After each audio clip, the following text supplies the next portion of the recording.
Hey everybody, welcome to Obscurities and Miniatures. And I finally got a hold of something that is pretty obscure that not a lot of people unfortunately are even aware exists.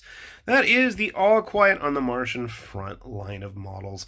Excuse me. Now, originally this was a Kickstarter, and the kicker for this Kickstarter is that a lot of the models, especially the Martians, were actually hard plastic model kits. Now, there was a lot of resin and metal involved as well, and there were a few unmet stretch goals, sadly, that eventually did the company in because it was just kind of crazy. But this here is the Assault Tripods box set. These are kind of your basic, generic, regular, everyday Martian tripods based on, obviously, the Martians from War of the Worlds, straight from the book, not from the movies.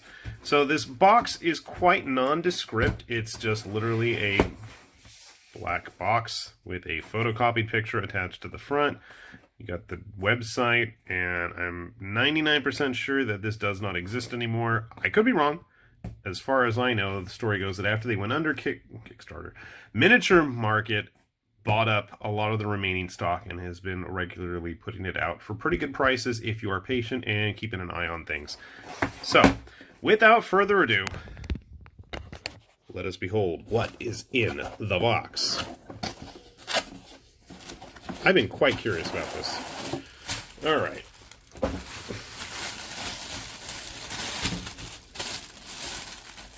So we got two plastic bags.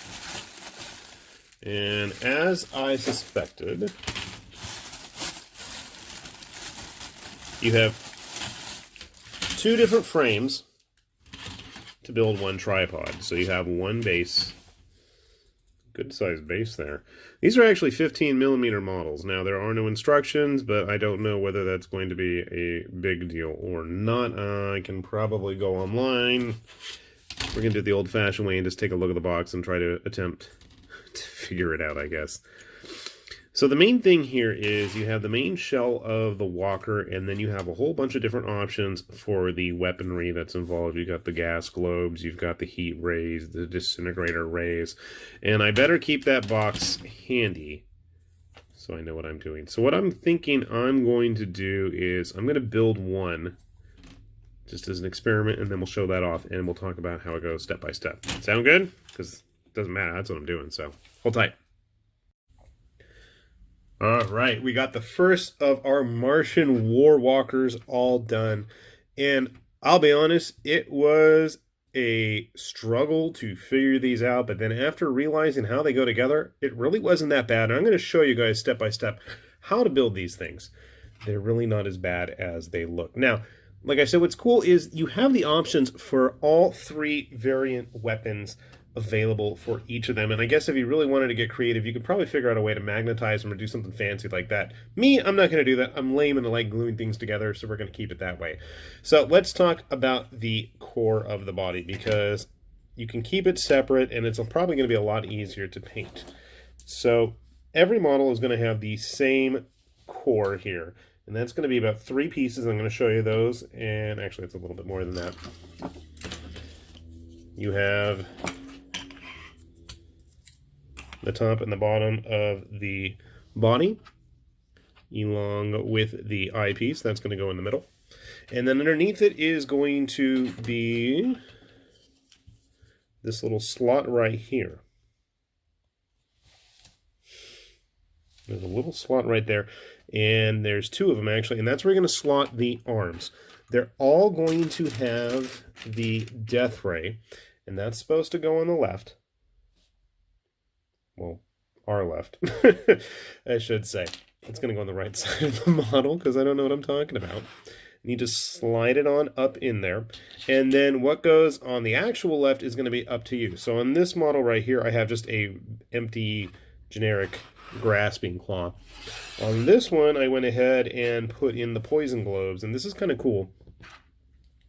You can notice he's got this little container there, and actually you don't have to insert the globes completely. You can slide them out.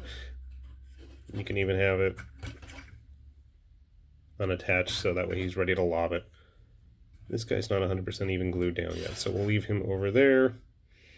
So we're going to walk through it. So we've got our main body here. We've got our disintegrator ray. We've got a grasping claw. And the third option is the black smoke or black mist generator. I don't remember which it is, but it's the same idea. It's going to slide in to that little slot like so, and then you can just have the death ray still on the other side. And then we're going to have this connector piece. This is going to go on the bottom, and that's what, well, obviously you're going to glue yours, and then you're going to attach the legs. So the legs, this slots into the connector piece, just like that. And an easy way to figure out which is the front is there's a little arrow with the 2 slots on either side like that. There's only one in the back. That's going to be for the tripod. So these 2 right here, that's where these tentacle arms are going to go. You have a couple of different options. You can put them whichever way you want. But if you're going to use the poison globes, you do need to have that attached right there. Let me show you what the parts look like if I still have them handy, which hopefully I do. I don't know where they are. Oh well, never mind. Basically, you have one part that's going to connect the arm with the container, and then you glue on the other side of the container. You're good to go there. Finally, we have the legs. Okay. All 3 have an included base. You'll see there's 3 holes on it. What you're going to do is you're going to take 2 of the legs, and you're going to figure out which of the 3 holes you want to put them in. Like so.